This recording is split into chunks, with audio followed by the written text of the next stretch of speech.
Welcome to Whispered Women's Stories. She spent 8 years caring for a paralyzed husband, giving up her youth, her dreams, her life. Then one night, she discovered the truth. He wasn't disabled. He was lying. And she wasn't a wife. She was being used. Stay till the end, because this is the moment a woman stops enduring and starts taking everything back.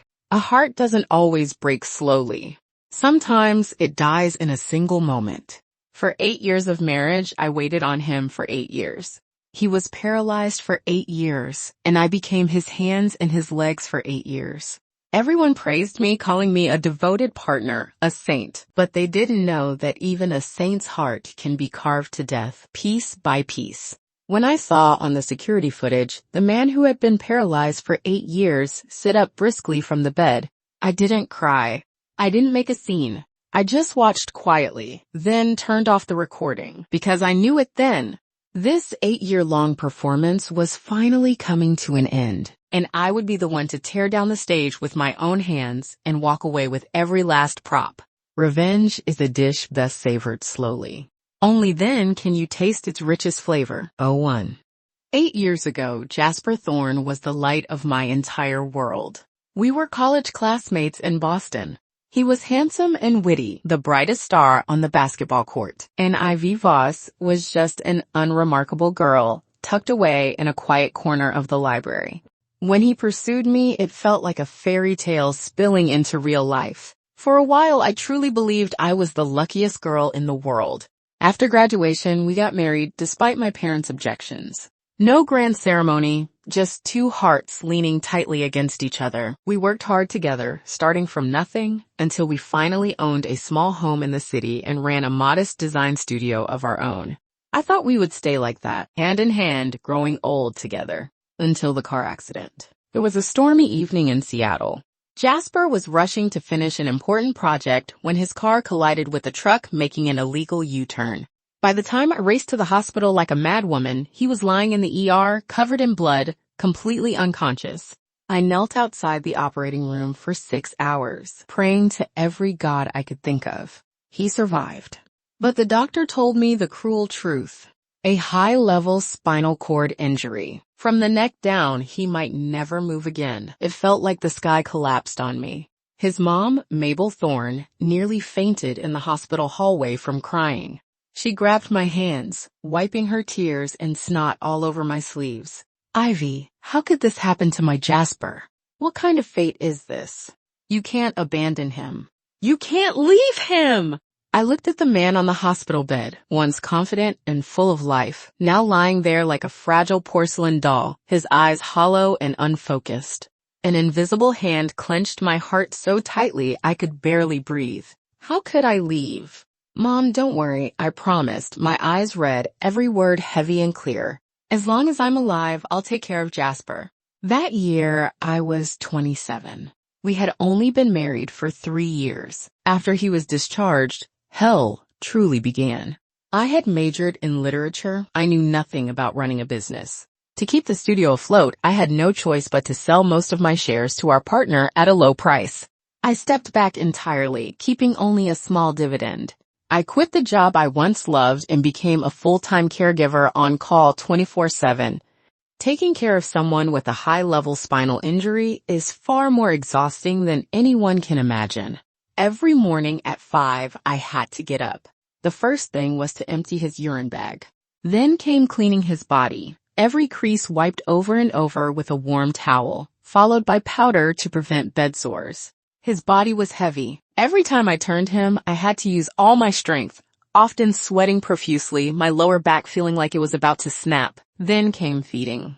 He could only eat liquids. I blended nutritious ingredients into a smooth puree and fed him spoon by spoon, patiently. One meal often took more than an hour. Day after day, my hands grew rough. My once slim waist became stiff from constant strain. I no longer had time to shop, watch movies, or meet friends. My world shrank to this house and his bed. At first, Jasper's temper was volatile. He would explode without warning, spit out food I had just fed him, and slam his head violently against the headboard, the only part of him he could still move. Just let me die! What's the point of living like this? Go. Leave me, he screamed, his eyes bloodshot. All I could do was hold him, soothing him again and again. Jasper, it's okay. I'm here. I'll stay with you. Medicine is so advanced now. One day, you'll get better. I didn't know if I was comforting him or myself. After the initial grief passed, Mabel's attitude toward me slowly changed. She stopped appreciating what I did and began to treat everything as my obligation. She criticized my cooking for not being nutritious enough, accused me of not turning Jasper often enough, and even suspected me of secretly stashing money away. Ivy, she said sarcastically from the couch, cracking sunflower seeds, you can't even work now, and expenses are so high. You need to be careful with money. Don't think I don't know. You bought your mom a piece of clothing last time. That had to be a few $100s, right? My Jasper is still stuck in bed. How could you bear that? My heart ached. That outfit was for my mom's birthday. I bought it with the freelance writing money I earned myself. It was barely $200. But I couldn't explain. I just lowered my head and listened in silence. Because Jasper would get emotionally overwhelmed whenever we argued. For him, I endured it. 02. And so the days slipped by, year after year, in endless exhaustion and silent endurance. In the blink of an eye, 8 years were gone. The woman in the mirror was no longer the bright, lively girl I once was. Fine lines had crept into the corners of my eyes, and exhaustion clung to my gaze no matter how hard I tried to shake it. At 35, I looked closer to my mid-40s, and my closet held nothing but a few old t-shirts and sweatpants, clothes chosen for convenience, for work. For 8 years, I was like a donkey tied to a millstone, endlessly circling, repeating the same heavy, monotonous labor. Every day, I was still the first one up in the house, and the last one to go to bed. Wiping Jasper down, feeding him, massaging him, handling his bathroom needs, all of it had become instinct, etched into my bones. Every cough, every subtle change in his expression, I could immediately tell what he needed. But in Mabel's eyes, my efforts only grew cheaper with time. Look at you, she said, sitting at the head of the dining table, picking food from her teeth while pointing at me. A woman who can't even give birth to a child. Now that Jasper's like this, what use are you besides doing chores? If the Thorn family hadn't taken you in, who knows where you'd be by now? Jasper's sister, Lila Thorn, fanned the flames from the side. Exactly, Mom. My brother's the real one suffering here. And look at her, clean and put together every day. Does she look like someone taking care of a patient? I bet she's secretly enjoying herself. It's not like my brother can control her anymore. I lowered my head and poked at the rice in my bowl, already cold. The grains felt like sand scraping my throat, making it hard to swallow. Clean and put together? The t-shirt I was wearing had been on my back for 3 years, washed so many times the original color was almost gone. I just didn't want to look completely sloppy. I didn't want Jasper to see how worn down I'd become, but they would never understand that. All they saw was the money I handed over every month from the company's dividends, money that became their living expenses, money that turned into one designer bag after another on Lila's arm. After I transferred most of my shares, Jasper's company, under the new partner's management, miraculously turned a profit. Over the past few years, business only grew bigger and better. As the so-called founder's partner, the dividends I received increased steadily, but I never touched a single dollar of it. My bank card had long been in Mabel's hands. Each month, she graciously gave me $1,000 as allowance for me and Jasper. Groceries, household supplies, Jasper's nutritional supplements and medications all came out of that. Once, Jasper's medical air mattress broke. Replacing it would cost over $5,000. When I went to Mabel to ask for the money, her face darkened instantly. $5,000? Why don't you just rob a bank? She snapped, pointing at my nose. It's just a stupid mattress. Why would it cost that much? You're just trying to make excuses to get money out of me. What a spendthrift. No money. Jasper can lie on a hard bed just fine. It's not like he's going to die. That night, I called my college best friend Zoe, sobbing. On the other end of the line, she exploded. "Ivy, are you out of your mind? That's shared marital property. Why are you letting her control it? You're such a pushover." What choice did I have? If I argued with Mabel, Jasper would get upset. His blood pressure would spike. The doctor had warned me emotional agitation was the one thing he absolutely couldn't afford. For him, I could only keep enduring. I used the few $1,000s I secretly earned from freelance writing to buy him a new air mattress. I lied and told them the store had a promotion and replaced the old one for free. Mabel curled her lip. "At least you're good for something." Over those 8 years, my entire world revolved around Jasper. I cut off nearly all social contact. When friends invited me out, my answer was always the same. "I can't. I have to take care of Jasper." Eventually, no one asked anymore. My life became like a dried-up well. No ripples, no light in sight. Some nights, deep in the darkness, I would look at Jasper sleeping beside me and wonder, when will this ever end? I didn't dare get sick. I didn't dare collapse. Because I knew if I fell, this family would truly fall apart. And what would happen to Jasper then? I thought I would live like this forever, until either I died, or he did. I believed that even if my devotion and sacrifice earned me not a single word of gratitude, at least my conscience would be clear. I never imagined that my 8 years of youth, 8 years of blood and tears, 8 years of almost saint-like self-sacrifice, from beginning to end, were nothing but a colossal joke, a carefully crafted lie, one I had watered with my own hands, fed with my blood and tears, and believed in with my whole heart. Row 3. What breaks the camel's back is never the last straw. It's every single one before it. And the straw that finally made me start to wake up was a caregiver named Doris Carter. As I got older, my body slowly began to give out. Years of non-stop labor left me with worsening lower back damage. Sometimes I couldn't even straighten up after bending over. After repeated insistence, Mabel finally, reluctantly, agreed to hire a caregiver to help with daytime work. The previous caregivers never lasted long. Mabel's sharp tongue and constant nitpicking drove every one of them away. Until Doris arrived. Doris was in her early 40s, only a few years older than me, yet she looked far younger and more energetic. She was quick with her hands and sweet with her words, always reading the room perfectly. In just a few days, she had Mabel smiling from ear to ear. "Oh my, Doris is really something," Mabel gushed. "Look at this floor. She cleans way better than Ivy ever did. Doris, your cooking is amazing. This soup smells better than anything from a restaurant. Ivy just doesn't have that kind of skill." Every compliment Mabel gave Doris felt like a slap in my face. It stung, but I told myself that as long as Doris took good care of Jasper and gave me a chance to breathe, I could endure a few cutting remarks. But slowly, I began to notice that something wasn't right. Doris was a little too attentive to Jasper. When she fed him, she leaned in very close, using an almost syrupy tone. "Come on, Jas, open up." When she massaged him, she chatted nonstop about gossip from her factory job as if Jasper could carry on a normal conversation with her. What unsettled me most was the way she looked at him. That wasn't the gaze of a caregiver toward her employer. It was something else. A complicated look mixed with pity, affection, and even a hint of cunning.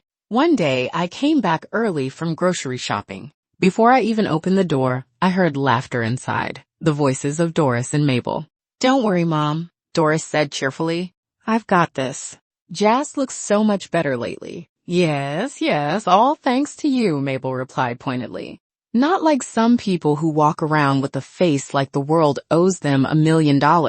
Jasper will never get better staring at that expression." I pushed the door open. Their laughter stopped abruptly. Doris stood up awkwardly, rubbing her hands together. "You're back," she said. I nodded and said nothing. When I walked into Jasper's room, I caught a faint scent of perfume in the air. Very light, but definitely not a brand I used. Jasper lay on the bed as usual, his expression unchanged, his eyes staring blankly at the ceiling. I pushed down the unease in my chest and told myself I was being overly sensitive. A man paralyzed for 8 years. What could possibly be going on? But what happened next made it impossible for me to keep lying to myself. That night, my back pain was unbearable. I took a painkiller and fell into a deep sleep.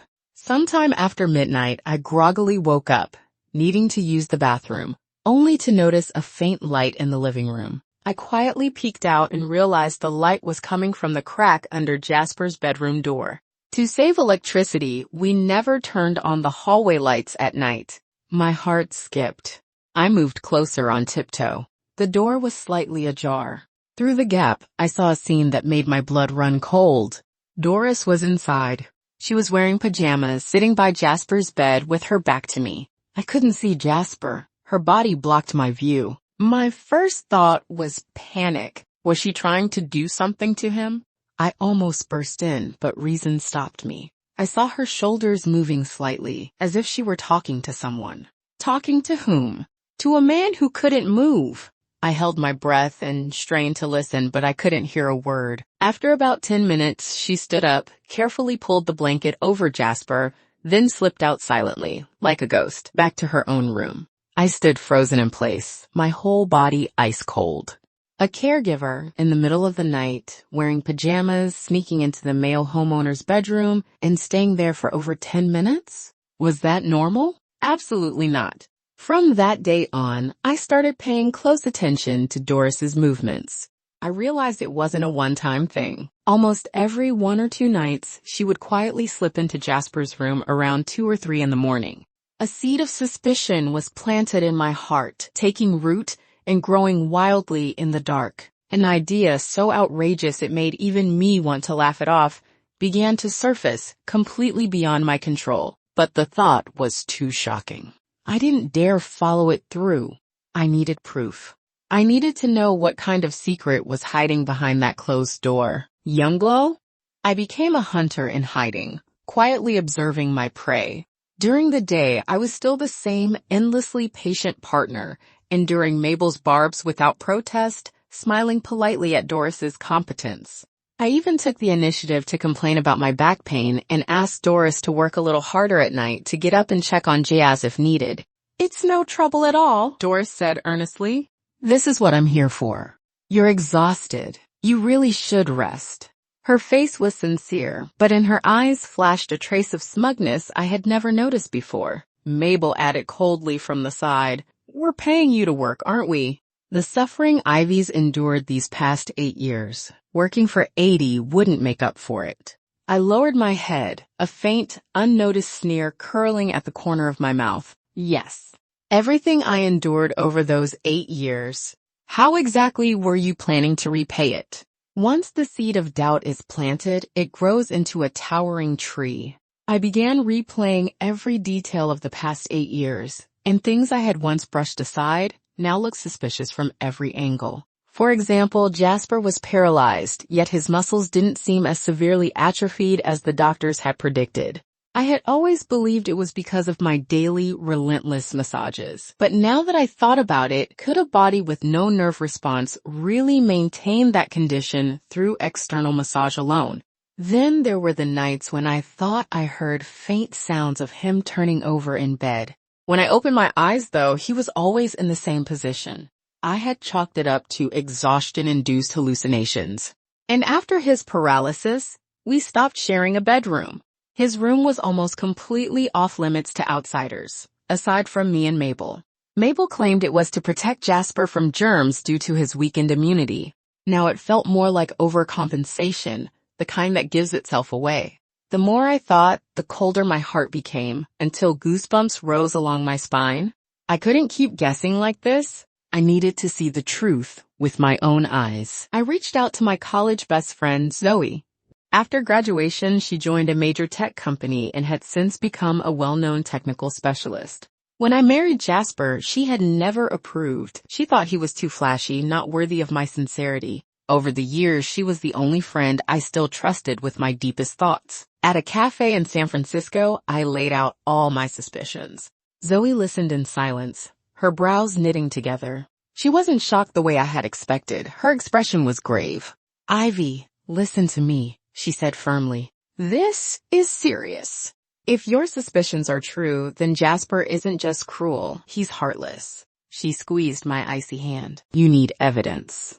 Solid, undeniable proof. I know, I said hoarsely, but what can I do? I can't stay awake and watch him 24 hours a day. Zoe thought for a moment, then her eyes lit up. I have a solution. She pulled a small box from her bag and slid it across the table. Inside was a tiny black object, no bigger than a fingernail. This is the latest micro camera, she whispered. It has night vision, connects to your phone for live viewing, and stores recordings. Install it in the room. No one will ever notice. She paused, then added softly, Ivy, if he really has been lying to you, you need to start planning an exit. You've already given enough of your life. I stared at the tiny camera. It looked like a key, one that would open a Pandora's box. Inside might be nothing but a false alarm, or a brutal truth soaked in blood, one I might not be able to bear. I was afraid, but I needed answers more than I needed comfort. I took the camera, my palm slick with sweat. Zoe, thank you. Don't be silly, she said, pulling me into a hug. No matter what happens, I'm here. On the way home, my heart raced. I felt both anticipation and dread. Where should I place the camera? How could I hide it without being discovered? I knew every corner of Jasper's room by heart. There was a wooden carving there, something we bought together on a trip before the accident. It was covered in dust now. Mabel had always complained. It took up space and wanted to throw it away. I was the one who insisted on keeping it, because it was proof of our love. Now that I thought about it, how bitterly ironic. I would put the camera there. I would use the proof of our love to uncover the truth behind this carefully constructed lie. 05. On the day I installed the camera, I felt like a soldier heading into battle. Every step measured, every move cautious. I deliberately chose an afternoon when Mabel and Lila were out shopping and Doris had taken the day off. The entire house was empty except for me and the paralyzed Jasper. I carried a basin of water and a cleaning rag and went into his room under the excuse of a deep clean. Jas, I'm going to tidy up your room, I said casually, watching him out of the corner of my eye. There's too much dust. It's not good for you. He lay on the bed, eyes half open, half closed, letting out a vague grunt from his throat. I made a point of creating noise, dragging chairs, wiping the windowsill, to cover my real purpose. My heart pounded like a drum, my palms slick with cold sweat. Finally, I edged over to the cabinet where the wooden carving sat. I lifted the rag and pretended to dust, using my body to block Jasper's line of sight. My fingers trembled as I pulled the micro camera from my pocket and quickly slipped it into an inconspicuous crack at the base of the carving. Zoe had already set everything up for me. The angle perfectly covered the entire bed. When it was done, I felt completely drained. I didn't dare linger. I finished cleaning in a rush and left the room. From that moment on, every second felt like torture. I cooked, did laundry, and took care of him as usual, but my soul felt detached from my body, hovering around that tiny camera instead. That evening, Mabel and Lila came back. Doris returned as well. The family sat around the dinner table, laughing and chatting about all the discounted items they'd bought that day. Hey, why aren't you eating? Lila asked, putting some vegetables into my bowl, her concern dripping with false sweetness. Tired from working today? Yes, Ivy, eat more, Mabel chimed in. You look pale as paper. I forced a smile. It's nothing. Probably just low blood sugar. It wasn't low blood sugar. I was waiting for a verdict. That meal tasted like nothing. At last, night fell. Everyone went back to their rooms. I lay in my own bed, my heart racing uncontrollably. I pulled out my phone and opened the Hidden app. The screen lit up, showing Jasper's room in clear detail. In night vision mode, everything was black and white. He lay motionless on the bed exactly as he had every single day for the past 8 years. Time ticked by. 10, 11, midnight. Nothing happened. I began to doubt myself. Was I really overthinking this? Was I too suspicious, too sensitive? Maybe Doris sneaking in at night was truly just out of concern, checking if he'd kicked off the blanket. Just as I was about to give up and turn off my phone, the door on the screen moved. It opened slightly. A figure slipped inside, furtive and quiet. It was Doris. My breath caught in my throat. My eyes locked onto the screen. She didn't turn on the light. Clearly familiar with the room, she walked straight to the bed, bent down, and whispered something into Jasper's ear. The next second, a scene I will never forget unfolded. The man who had been paralyzed for 8 years, declared by doctors to have no chance of recovery. The man I had sacrificed my entire youth to care for. Jasper slowly sat up. His movements were stiff, like someone who hadn't used his body in a long time, but he sat up on his own. A wave of icy terror surged from my feet to the top of my head. Every drop of blood in my body seemed to freeze. I clamped my hand over my mouth to keep from screaming. What was this? On the screen, Jasper rolled his neck and shoulders, joints cracking softly. He looked at Doris, and the blank, lifeless expression I'd known for years was gone, replaced by something I had never seen before. A leering look, filled with desire and calculation. I was suffocating, he said, his voice hoarse from not having spoken normally in so long, but unmistakably clear. Why are you so late today? Doris swatted him playfully. Tell me about it. That old woman and the sister dragged me around shopping all day. My legs are about to fall off. If it weren't for the money, I wouldn't put up with them. Thanks for your hard work, sweetheart. Jasper yanked her into his arms. On my bed. On the sheets I had scrubbed over and over again. They kissed. My stomach churned violently. I nearly threw up. 8 years of devotion. 8 years of loyalty. All of it. Nothing but a carefully staged scam. I was the biggest fool of all. What they said next plunged me straight into hell. Jas, how much longer do we have to keep pretending? Doris murmured against his chest. Every day I watch that worn-out woman hovering around you, and it makes me sick. Soon. Very soon, Jasper replied, stroking her hair, his eyes cold. Most of the company shares are still under that idiot Ivy's name. I have to stay paralyzed, so she remains my legal guardian and keeps handling the dividends. Once I take full control of the company, I'll kick her out. Then all my money will be yours. Only then did everything make sense. Why the company was profitable, yet Mabel insisted on controlling every dollar. Why I was given only a tiny allowance. They had planned it together, every single one of them. They used my devotion. They used my loyalty. They turned me into a free caregiver and a tool to manage their assets. What shocked me even more was what Jasper said next. Oh, by the way, he added casually, Mom brought it up again today. She wants me to squeeze a bit more out of Ivy's parents from that accident compensation. We asked for too little back then. Doris frowned.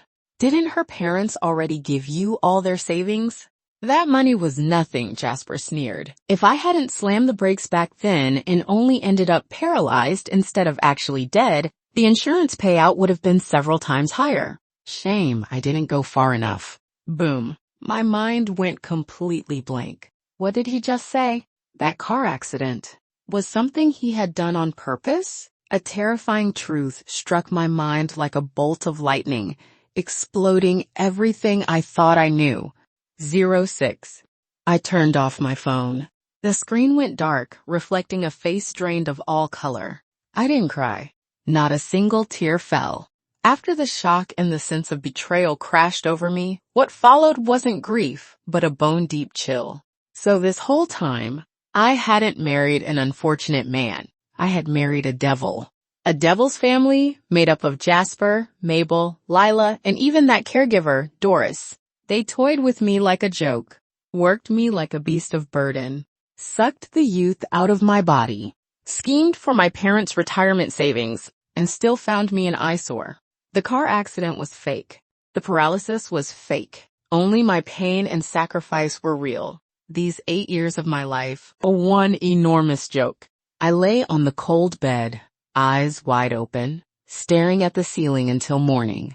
In my mind, the past 8 years replayed like a movie. The first time I turned him over in bed, collapsing to the floor from exhaustion, skipping real meals for a month so I could save money to buy his supplements. standing silent while Mabel pointed at my face and cursed me, afraid to talk back because it might upset him. I gave up my career, my friends, my entire life. And in return, they laughed behind my back, calling me stupid, plotting how to squeeze every last bit of value out of me, then tossed me aside like trash. How absurd. At dawn, I sat up and walked into the bathroom. The woman in the mirror was ghostly pale, her eyes bloodshot, withered like a flower struck by frost. I looked at her and slowly smiled. It was a smile even I didn't recognize. Cold, resolute. Cry? Make a scene. Burst in and expose them. Then claw and scream like a mad woman? No. That would be far too kind to them. What I wanted wasn't a hysterical confrontation, but a clean, ruthless strike at the source. I wanted them to pay the highest price for 8 years of deception. I wanted to personally destroy everything they depended on to survive. From that day on, it was as if I became someone else. Inside, I built a wall of ice. On the outside, I became more devoted than ever. I started buying Mabel the snacks she loved. I bought Lila the lipstick she'd been nagging about for months. They thought I'd finally learned my place, and their attitude toward me softened noticeably. Now that's more like it, Mabel said with satisfaction, eating the osmanthus cakes I bought. A family should live in harmony. Lila, trying on her new lipstick, even gave me a rare smile. You're really good to me. I smiled back, while laughing coldly inside. Eat it. Use it. Soon, none of this will be yours. With Jasper, I was gentler than ever. When I fed him, I spoke softly. Jas, eat a little more. You'll get better faster that way. When I massaged him, I said sweetly, Baby, don't worry. I'll take care of you for the rest of your life. I could feel his body stiffen for a brief moment. Maybe even he found my devotion revolting. As for Doris, she watched me with the smug look of a victor, as if to say, You poor woman. You're about to be eliminated. I accepted it all and returned a docile, almost ingratiating smile.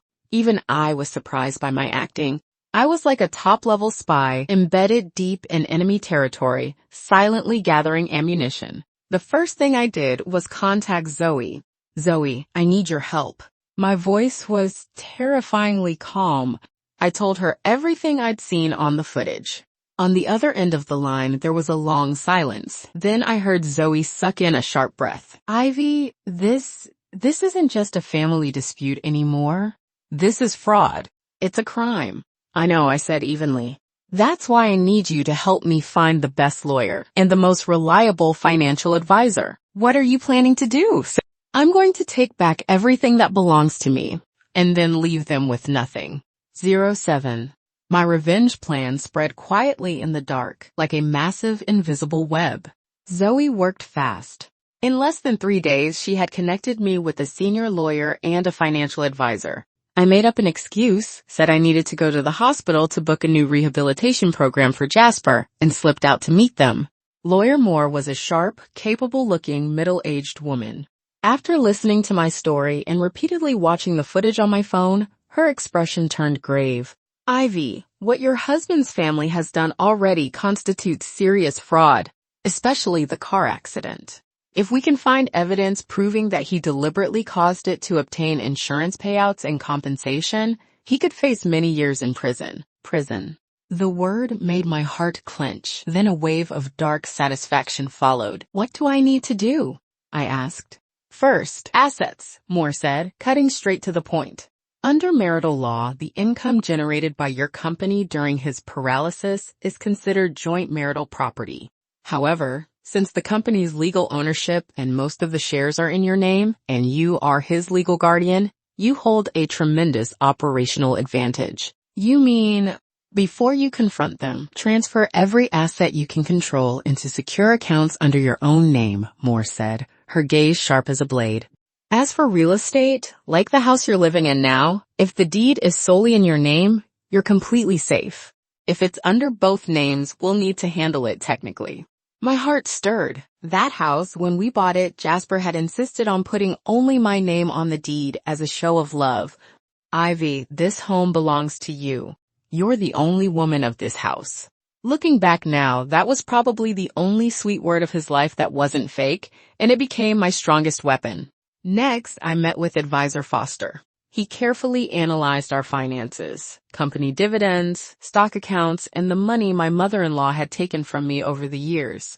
He designed a detailed, meticulous asset transfer plan. Ivy, the whole process may take 1 to 2 months, Foster warned. You must stay absolutely calm and patient. They can't sense anything unusual. I understand, I nodded. I'd endured 8 years already. 1 or 2 more months meant nothing. When I returned home, my performance began. Using the excuse that I needed a large sum of money to try a new overseas stem cell treatment for Jasper, I suggested using the family savings. The reason sounded noble, full of self-sacrifice. Mabel hesitated, clearly pained, but when she thought about the possibility of Jasper standing up again, she didn't question it too much. In her eyes, I was still the same stupid woman willing to give up everything for her husband. How much? She asked cautiously. The initial treatment alone cost $500,000, I said, naming a figure that made her heart skip. After my logical arguments and tearful devotion, she finally handed over the bank card she had controlled for years, reluctantly. The moment I got the card, I nearly laughed out loud. From then on, by day I was the devoted wife and dutiful daughter-in-law.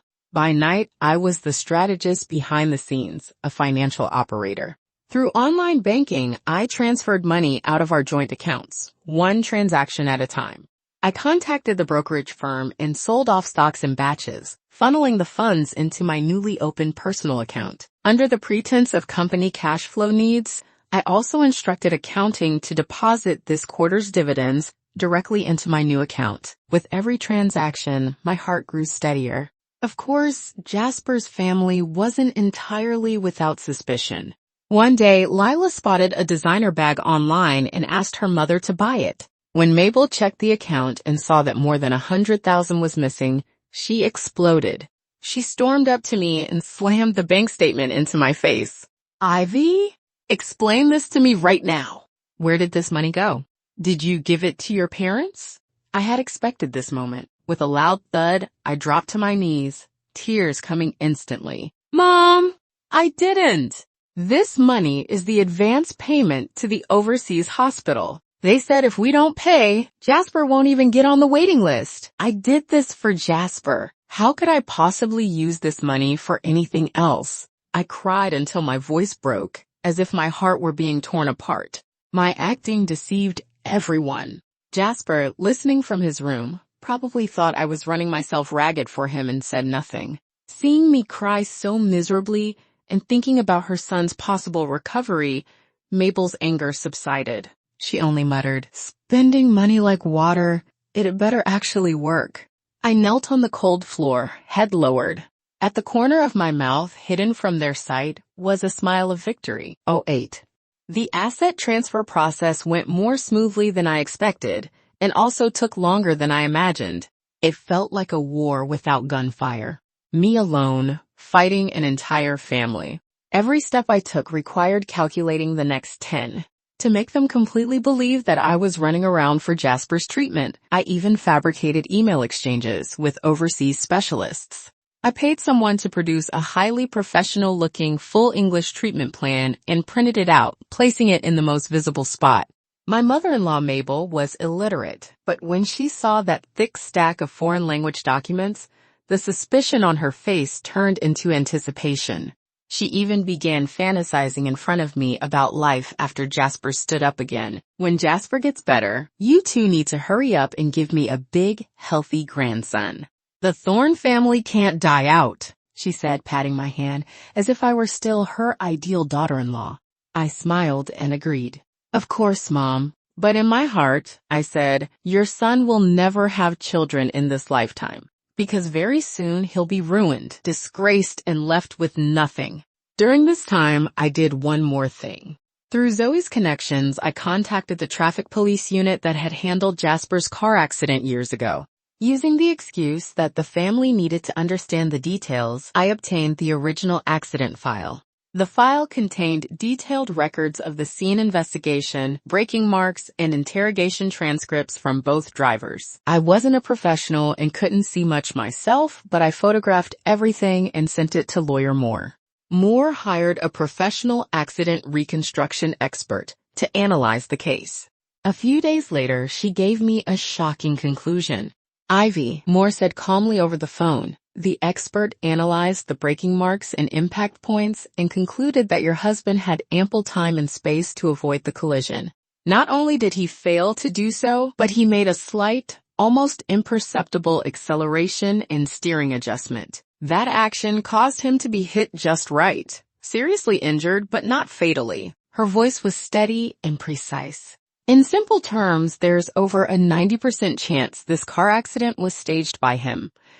I had already suspected it, but hearing it confirmed by authorities still made my heart sink heavily. Even a vicious tiger won't eat its own cubs, yet Jasper, for insurance money, for the right to become a disabled man who could control me, was ruthless enough to do this to himself. How cruel. How selfish. My last trace of hesitation vanished along with that report. I had to speed things up.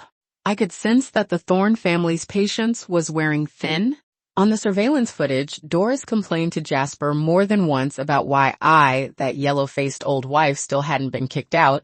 Jasper comforted her. "Just wait a bit longer. Once the overseas money is transferred and the treatment starts, I'll say it failed and that I've completely given up hope. Then I'll find an excuse to throw Ivy, that useless woman, out. After that, we can be together openly." I listened as they plotted my fate in my own home, like discussing how to throw away an old piece of furniture. Silently, I recorded every word. Finally, after more than a month, Advisor Foster told me that all movable assets, cash, stocks, and funds, totaling approximately $12 million, had been fully transferred into my personal secure accounts. As for the house we lived in, valued at around $8 million, the deed had always been in my name alone. In other words, the Thorn family had been completely hollowed out, cut off at the root. The house they lived in, the food they ate, the clothes they wore, all of it was mine. And they had no idea. Everything was ready. All that was missing was the final spark. Lawyer Moore also helped me draft the divorce agreement. The terms were simple. Both parties voluntarily divorce. Due to the husband's severe fault, fraud, and marital infidelity, all marital and premarital assets would belong entirely to the wife. The husband would leave with nothing. I stared at the agreement and let out a long breath. 8 years. This long nightmare was finally coming to an end. I chose a date. The next day was our wedding anniversary. What a perfect day. Perfect for a beginning and perfect for an ending. 09.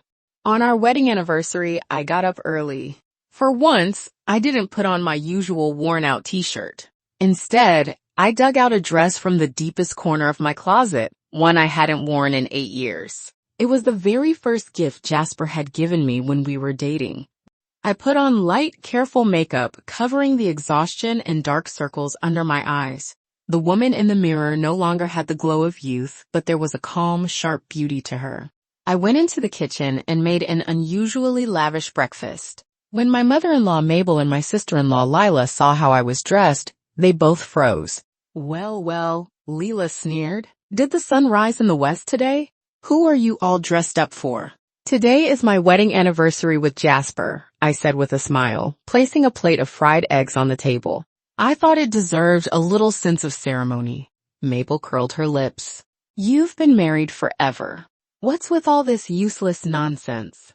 If you have the energy, you should be thinking about how to get your husband better sooner." I said nothing, just smiled. After breakfast, I carried Jasper's liquid meal into his room as usual. Doris was wiping his face. When she saw me come in, a trace of disdain flashed through her eyes. "Madame, why are you here in person today?" she asked with fake politeness. "Today is a special day," I said, placing the bowl on the bedside table. "Auntie Son, could you step out for a moment? I'd like some time alone with Jasper."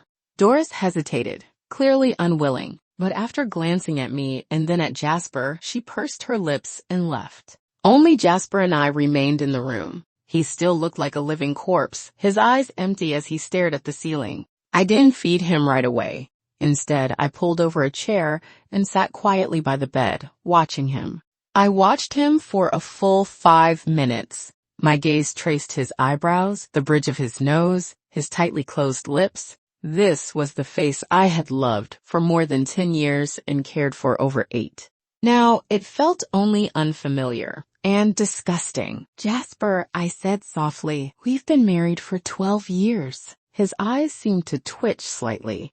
"For these 8 years you've been lying here. My life has been miserable," I said, my voice catching just enough. "But I don't regret it, because I loved you." At the corner of his mouth, I saw the faintest hint of a smile trying to form. Was he mocking my stupidity? But I continued, my tone shifting as all sadness drained from my face, replaced by icy calm. "This ends today." He didn't seem to understand. I said nothing more. Instead, I took a tablet out of my handbag. There was no password. I tapped a video file and propped the tablet firmly on his bedside table, the screen facing his eyes. The video began to play. On the screen was this familiar room. This familiar bed. On the screen, Doris walked in. On the screen, Jasper, sat up from the bed. On the screen, he and Doris embraced, kissed, and spoke those vicious words, plotting against me. Jasper's eyes flew open, wide as bells. The color drained from his face in an instant. That hollow, numb expression shattered completely, replaced by pure shock and terror. He tried to move, tried to shut off the tablet, but after years of pretending, his body didn't obey him right away. I watched his panic coldly, as if enjoying a perfectly staged silent play. Before he could react further, I pulled out 2 more things from my bag. A stack of documents and a pen. With a sharp slap, I threw the divorce agreement and a screenshot showing a 0 bank balance onto his chest. "Jasper," I said, standing up and looking down at him, my voice calm but razor sharp. "After 8 years of acting must be exhausting, huh? This is the divorce agreement. Sign it. All the money under your name and our joint accounts, $12,070,000 in total, has already been transferred by me. This house is also in my name. As for your company shares, I'll sell every last one tomorrow. You now have nothing. Sign it, and we part peacefully. Otherwise, this video and all the evidence of you staging a car accident 8 years ago to commit insurance fraud will be online and at the police station within 5 minutes. As I looked at his face, twisted by shock and rage, I felt every ounce of humiliation and pain I'd endured over 8 years finally release. It was exhilarating. Truly exhilarating. The moment my words fell, the room sank into a deathly silence. Jasper's chest heaved violently. He stared at me as if he wanted to devour me alive. "You, Ivy, you," he struggled, finally forcing a few words out of his throat, his voice hoarse like sandpaper scraping. "What about me?" I let out a cold laugh, bent down, and locked eyes with him. "Am I stupid? Easy to fool? Did I serve you so well that you and your whole family of parasites lived very comfortably off me?" Outside the door, Mabel and Lila, along with Doris, had heard the commotion and rushed in. When they saw the video playing on the tablet and Jasper speaking clearly, even trying to get up, they all froze. "Jasper, your legs." Mabel pointed at him, her lips trembling, unable to finish a sentence. Lila's face flushed red, then white, cycling through colors. As for Doris, she had already gone pale, shrinking into the corner, barely daring to breathe. "Stop acting," I said, sweeping my gaze over these demons I once called family. "You may not be tired of this play, but I'm exhausted from watching it. Ivy, you poisonous woman. You set me up." Jasper finally exploded. He suddenly leapt out of bed. Yes, leapt. The man who had been paralyzed for 8 years stood up like a normal person. The sight shattered Mabel's last line of defense. She let out a shrill scream, rolled her eyes, and collapsed straight to the floor. Lila screamed and rushed to help her. The room descended into chaos. Jasper, the mastermind, his eyes bloodshot, charged at me like a mad bull, trying to snatch the tablet from my hands. I was prepared. I stepped back lightly and dodged him. "What? Trying to destroy the evidence?" I raised the tablet and mocked him. Too late. I've backed up the video countless times and sent it to my lawyer and friends. If anything happens to me, everything will be made public immediately. Jasper froze. As he looked at me, beneath the rage flickered a trace of fear. Even he didn't notice it himself. He probably never imagined that the meek lamb he had controlled for 8 years would one day turn into a she-wolf bearing her claws. "What exactly do you want?" he demanded through clenched teeth. "I've made it very clear," I said, holding the divorce agreement out again. "Sign it. Leave with nothing. We're even." "Impossible," he roared. "That money is mine. The company is mine. You're not taking a single cent." "Yours?" I laughed as if I'd heard the biggest joke in the world. "Jasper, during the 8 years you lay in that bed, who cleaned up your company's mess? Who fed you, wiped you, took care of everything?" "Me." "Ivy, what right do you have to say it's yours? That money is my blood and sweat, my 8 years of youth traded for my life." I pointed at Mabel sprawled on the floor and at the trembling Lila and Doris. "And you, these 8 years, you lived in my house, spent my money, and ordered me around every day. Now, I'm done serving you." I pulled out my phone and dialed the police. In front of them all, I turned on speaker. "Hello, 110? I'd like to report a crime. This is XX Community, Building X, Unit X. A group fraud case involving a huge sum of money. The main suspect is also involved in deliberately causing a traffic accident to commit insurance fraud. Yes, I'm the victim. I have all the evidence." Before the operator could finish speaking, Jasper's face turned completely ashen. With a loud thud, he dropped to his knees in front of me. "Ivy, I was wrong. I was really wrong. Don't call the police." He clutched my leg, sobbing uncontrollably. "Give me one more chance. For the sake of all the years we were husband and wife." "Husband and wife?" I kicked him away. "Don't touch me. You disgust me." I looked at the man who had wanted to kill me 1 second and was begging the next, and felt nothing at all. I lowered the phone, not hanging up, just stared at him coldly. "Last chance. Sign it or not." He looked into my icy eyes, then at the divorce agreement, his entire body shaking. He knew I wasn't joking. In the end, as if all his strength had been drained, he trembled as he picked up the pen and signed his name. I took the agreement, checked it carefully, and put it into my bag. Then I walked to the door and looked back once at the home I had lived in for 12 years. Once, it had been my paradise. Later, it became my hell. Now, I was returning it to the demons it belonged to. "The house is mine. You have 3 days to pack all your things and get out." I threw those words behind me and never looked back, striding out of the place that made me sick. Outside, the sunlight was perfect. I took a deep breath of free air and felt truly alive again. A few days later, I got a call from my best friend Zoe.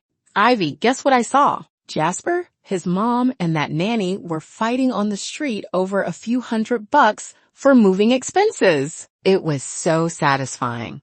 I laughed. I deleted the message, turned off my phone, and lay on a beach in Bali, gazing at the deep blue sea. Using Jasper's money, I gave myself a long vacation. With the rest, I set up a foundation to help women like I once was, trapped in abusive marriages, suffering in silence with no way to fight back. As for Jasper, I later heard that he couldn't find a job and had no money, so he ended up crammed into a rundown rental with his lazy mother and sister.